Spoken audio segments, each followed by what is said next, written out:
So saan ba karaniwang nangyayari itong floating status? Mas madalas nating nakikita itong ganitong scenario sa mga security guards. Okay?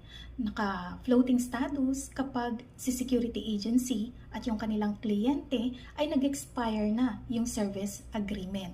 So kapag natapos na yung kontrata, yung mga security guards na naka-deploy sa kanilang kliyente ay ipo-pull out na nila kasi natapos na yung service agreement. So yun, naka-floating status ngayon si guard habang hindi pa siya na i-deploy sa panibagong kliyente ng security agency. Or nangyayari din yung during sa validity ng kanilang service agreement, nakalagay sa kontrata sa pagitan ni security agency at ni kliyente na po pwede silang mag-request ng replacement ng mga guards na nakadeploy sa kanilang premises. Okay? So, kapag ni-relieve ni security agency yung isang guard mula sa kliyente, mula sa premises ni kliyente, naka-floating status ngayon yun habang hindi pa siya naihahanapan ng panibagong assignment. So, kapag naka-floating status ba si guard, dapat ba siyang bigyan ng financial assistance or dapat ba siyang mabigyan ng separation pay? Or dapat ba siyang tumanggap ng sahod habang nasa floating status? Okay.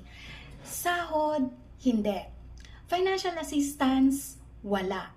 Kasi ang applicable principle dito ay no work, no pay. Okay? So wala ring financial assistance. Paano naman ang separation pay? Well, may condition yon ha. Kapag ang floating status ni guard ay lumampas ng 6 months and hindi siya nahanapan ng panibagong deployment o job posting o assignment na security agency, dapat na siyang makatanggap ng separation pay. Magkano? 1/2 month pay for every year of service. Okay. Tandaan niyo yung kondisyon ha. Lumampas na ang 6 months. Hindi pa rin siya na ihahanapan ng panibagong job assignment, babayaran na siya ng security agency ng separation pay. Ano ang basis nito? Article 292 ng Labor Code.